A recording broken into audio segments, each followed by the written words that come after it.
शामली कार्यालय के इस बहुत ही खूबसूरत उद्घाटन पर मौजूद यहाँ पर हमारे अध्यक्ष राजेंद्र विदुर जी,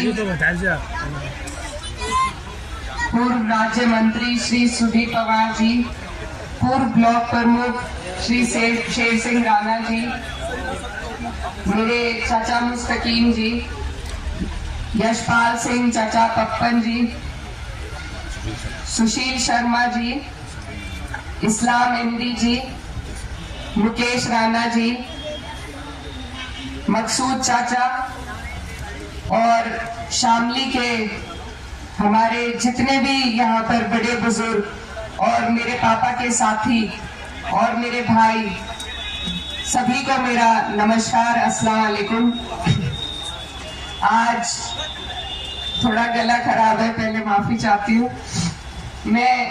मुझसे पहले जो हमारे पूर्व में सभी वरिष्ठ लोग पार्टी के और हमारे जिले के नेतागण जो आपको बातें बता गए हैं, तो हालात साफ है, आपको देश के हालातों का सही जायजा है।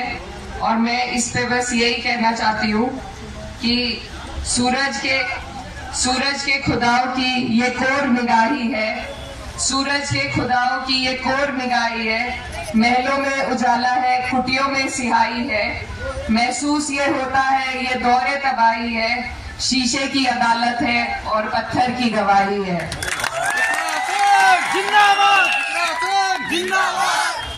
तो जो देश में हालात चल रहे हैं और जिस तरीके से सरकार हमारे देश को लेकर चल रही है, आप लोग उससे वाकिफ हैं। और आज जो हम यहाँ इकट्ठा हुए हैं, तो लोकसभा का चुनाव है, मकसद आपके सामने है कि हमें ये तानाशाहों की सरकार को बदलना है। ये सरकार 10 साल से हमारे ऊपर है, हमारे ऊपर काबिज है, न किसी की सुनवाई हुई है, न किसी के लिए कोई काम हुआ है, न कोई योजना बनाई गई है। तो जो व्यवस्था इतनी बिगड़ जाती है, उसमें सुधार लाने के लिए बदलाव लाना जरूरी है। और बदलाव का आपके हमारे पास सिर्फ एक ही माध्यम है, हमारा वोट है। हम सिर्फ अपने वोट से बदला ले सकते हैं। और आने वाली 19 तारीख है, जो आपके लोकतंत्र का जश्न है, आपका वोट का अधिकार है, आपको उस दिन उसे इस्तेमाल करना है। हमारा ये जो जिला है, हमारे जिले में बहुत ऐतिहासिक परिणाम दिए थे 2022 में। जिले में यहाँ से भाजपा का सुपड़ा साफ करने का काम किया था। और आज भी हमारे जिले के जितने भी लोग यहाँ पर मौजूद हैं, सबके जहन में, सबके दिल में अभी भी वही बातें हैं। क्योंकि आपका कोई भी कामों का निस्तारण अभी तक हुआ नहीं है। चाहे वो हमारे गन्ने का भुगतान हो या हमारा एमएसपी का दावा हो, आज तक अधूरा है। हमारे 700 किसान भाई शहीद हुए, लेकिन सरकार ने नहीं सुनी। किसानों पर गाड़ी चलाई गई, उन्हें कुचला गया, लेकिन ये सरकार नहीं देगी। आज ये सरकार झूठे वादे देकर हमें बहलाना फुसलाने का काम कर रही है। लेकिन हमने मेरठ की मीटिंग में देखा कि जो हमारे पश्चिम के किसान नेता हैं, बड़े नेता रहे हैं और आज भी हैं, उनको किस तरीके से उनका अपमान किया गया, ये हम नहीं भूल सकते। हमारे मन में आज भी उनके लिए सम्मान है। लेकिन भाजपा ने जिस तरीके से उन्हें दरकिनार करने का मंच पर काम किया, ये आपके सामने है। ये सरकार किसी का हित नहीं चाहती। ये सरकार तो बस हमें आपस में लड़ाकर, कुछ पूंजीपति इनके साथी है, उनकी जेबें भरने का काम करना चाहती है और दूसरे हाथ से वही कमाई इलेक्टोरल बॉन्ड के जरिए उनसे ले लेती है। तो ये जो सरकार है, इसका ये कारवां 10 साल तक चल गया। अब अगर आप और हम आज भी ना समझे तो सरकार की गलती नहीं, फिर गलती हमारी है। क्योंकि ये हमारे पास मौका है। ये 5 साल के इंतजार के बाद, 5 साल की पछतावे के बाद ये मौका आता है। और अगर अब भी हम इससे चूक गए तो फिर से 5 साल का पछतावा होगा। हम जब यहाँ मीलों पर धरने देते थे, धरनों पर बैठते थे, तो हमारे बड़े बुजुर्ग सब यही कहते थे कि जब वक्त आएगा तो बताएंगे। आज ये वक्त आपके हमारे सामने है। अगर आज हमने इस वक्त की अहमियत को न समझा, आपस की छोटी मोटी नाराजगियों से अगर हमने इस सरकार को दोबारा अपने ऊपर हावी होने दिया, तो हम फिर 5 साल के लिए पछताएंगे। तो मेरे सभी बड़े बुजुर्ग, ये हमारे मुस्तकबिल का सवाल है, हमारे आने वाले कल का सवाल है। अगर आज हमने इसमें सुधार नहीं किया तो कल को पछतावा होगा। यहाँ से हमारे जो माननीय सांसद जी हैं, उनका कार्यकाल भी आपके समक्ष है। वो डबल इंजन की सरकार के सांसद थे। इतनी ताकत अगर कभी मेरे वालिद साहब को मिली होती तो वो पता नहीं क्या से क्या करते, आप लोग जानते हैं। लेकिन एक सांसद होना अपने आप में कम बात नहीं है, और डबल इंजन की सरकार का सांसद वो अपने क्षेत्र के लिए, अपने लोगों के लिए बहुत कुछ कर सकता है। लेकिन कर तभी सकते हैं जब इच्छा हो, और इच्छा है ही नहीं, इच्छा दिखाई ही नहीं दी। आप लोग सभी इस बात को जानते हैं कि एक जनप्रतिनिधि का सबसे पहला कर्तव्य अपने लोगों के बीच में आना जाना, उनके सुख दुख में शामिल होना, उनकी समस्याओं को समझना, उसका निस्तारण कराना या उसे बुलंदी से पार्लियामेंट में उठाने का होता है। हमारे यहाँ हम खुद शामिल हुए, कई धरने हमने दिए, लेकिन एक भी धरने की आवाज संसद में हमने उठती नहीं देखी। तो ये हमारे लोगों के साथ ये छल ही है एक तरीके से। आज आप अपनी आवाज को बुलंद कर सकते हैं, आपके पास मौका है। तो मैं बस यही कहना चाहती हूँ कि आप लोग इस मौके की नजाकत को समझें। ये बहुत अहम है, हम हर कहीं जाकर नहीं लड़ सकते। और जिस तरीके से भाजपा वाले वोट मांगते हैं सिर्फ प्रधानमंत्री जी के चेहरे पर, लेकिन हमारे काम तो यहाँ प्रधानमंत्री करने नहीं आएंगे, न मुख्यमंत्री करने आएंगे। काम तो आपका लोकल जनप्रतिनिधि करेगा। और जब आपका लोकल नेता आपके काम ना आए तो ना आपको सरकारों का लाभ मिलेगा, चाहे डबल या ट्रिपल इंजन हो जाए, आपको किसी का लाभ नहीं मिलेगा जब आपका यहाँ का नेता आपको लाभ नहीं दिला पाएगा। तो इस बात को हमें समझने की जरूरत है। कई लोग बहलाने फुसलाने की कोशिश करते हैं कि भाई सरकार को वोट दे दो। आपके पास भी आएंगे बहुत लोग कि सत्ता में रहो, सत्ता को वोट दो, तभी तो कुछ फायदा मिलेगा। लेकिन मैं आपसे सबसे पूछना चाहती हूँ, अब तक भी सत्ता में यहाँ पर भाजपा वाले रहे, 10 साल रहे, आपको कुछ फायदा मिला? कोई आपके काम आया? तो इसमें सोचने की यही बात है कि सत्ता को वोट देकर फायदा तब है जब आपकी अगुवाई करने वाला आदमी मजबूत हो। तो ये उसी का चुनाव है। हम हर सीट पर जाकर नहीं लड़ सकते, हम सिर्फ अपनी सीट पर लड़ सकते हैं, अपनी सीट पर मजबूती ले सकते हैं।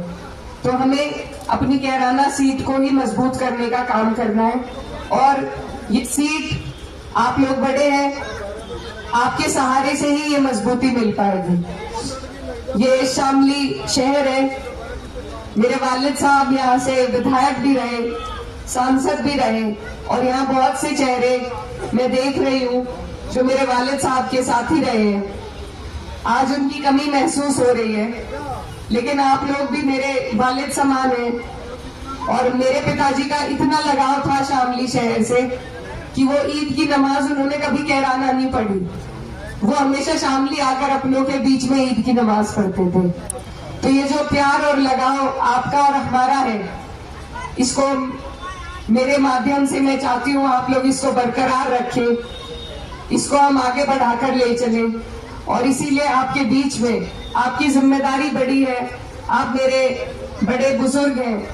और आज मैं आप लोगों से, ये परिवार की सभा है, मैं वोट की अपील नहीं करने आई, मैं आप लोगों से आपको आपकी जिम्मेदारी सौंपने आई हूँ, क्योंकि ये चुनाव अब आपके सपुर्द है, ये आपकी जिम्मेदारी में है। आप मेरे बड़े हैं, आप लोग इस चुनाव की जिम्मेदारी को संभालेंगे तभी ये चुनाव हम जीत पाएंगे। क्योंकि चुनाव एलम से लेकर टोडरपुर मील तक है, इसमें सभी के सहयोग की, सभी के साथ की जरूरत है। और आज जैसा हम बैठे हुए थे, देख रहे थे कि कुछ तो रोजे का असर था, शायद कुछ मौसम ऐसा है तो जोश थोड़ा कम था। लेकिन मेरी आपसे दरख्वास्त है कि 19 तारीख को ये जोश में कमी ना हो, जोश को आप डबल करके दिखाइएगा।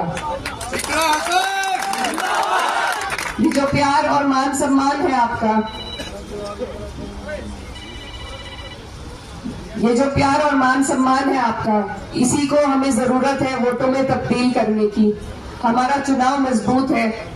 हम किसी एक वर्ग या समाज या जाति के लिए चुनाव नहीं लड़ रहे, बल्कि 36 बिरादरी जो यहाँ पर मौजूद है और जो प्रताड़ित है इस सरकार से।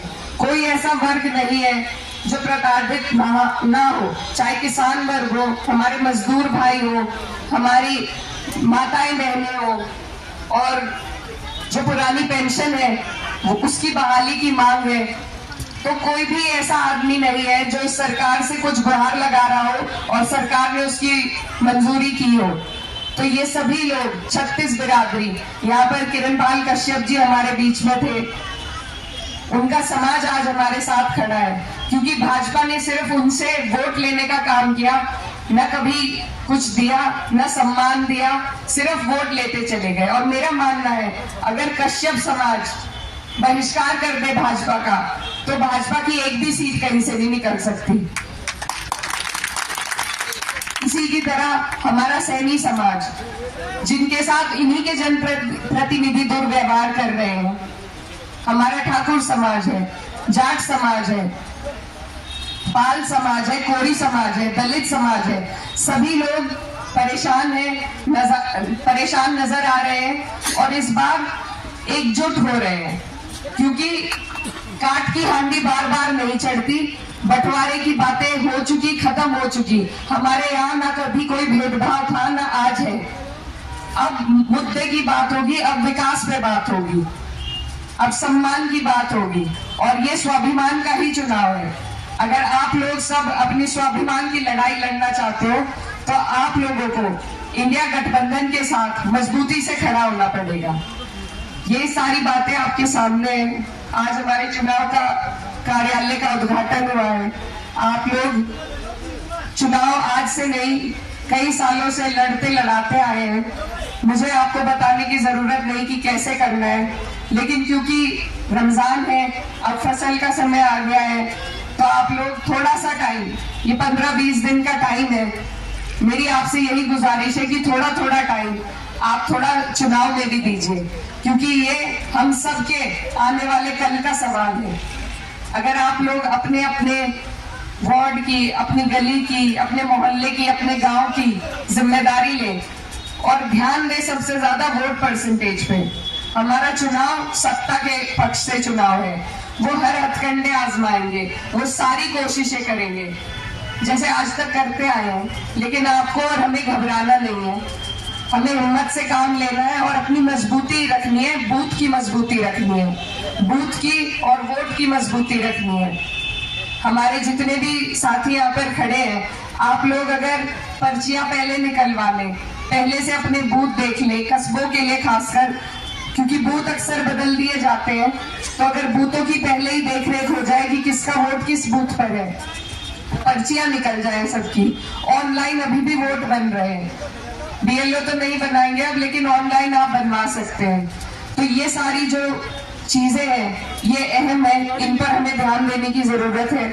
हमें जरूरत है वोट परसेंटेज बढ़ाने की, तो आप लोग ज्यादा से ज्यादा कोशिश कीजिए, जो आपके साथी हैं, आस पड़ोस के लोग हैं, उन्हें एकजुट कर कोशिश कीजिए कि ज्यादा से ज्यादा उस दिन वोट निकल सके, वोट डल सके। और एक और तरीका है वोट को बढ़ाने का, ईद का वक्त है, त्योहार है हमारा, सभी लोग जितने भी हमारे यहाँ के लोग बाहर काम करने गए हैं, मुझे उम्मीद है कि ईद पर घर आएंगे। तो मेरी आप सबसे गुजारिश है कि उन लोगों को आप कम से कम एक हफ्ता और रोकने का काम करें।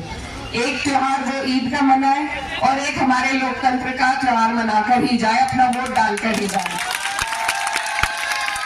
नमाज का वक्त हो गया है, तो यही अपनी बात खत्म करती हूँ। आप सबसे दुआओं की दरखास्त है। बहुत बहुत शुक्रिया।